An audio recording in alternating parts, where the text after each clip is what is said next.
লোকসভা ভোটে জেতার পর এই প্রথম সাংবাদিকদের মুখোমুখি হলেন হুগলির নতুন নির্বাচিত সাংসদ রচনা ব্যানার্জি। জয়ের পর আজ সকালে হুগলির একটি মন্দিরে পুজো দিতে যান রচনা বন্দ্যোপাধ্যায়। সেখানে সাংবাদিকদের মুখোমুখি হয়ে কি বললেন রচনা, শুনে নিন।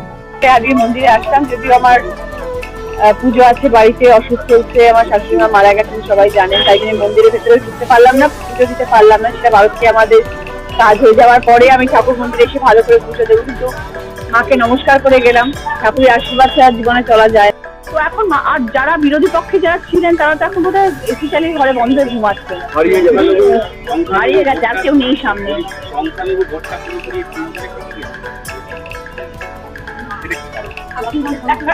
আবার বললাম ঠাকুর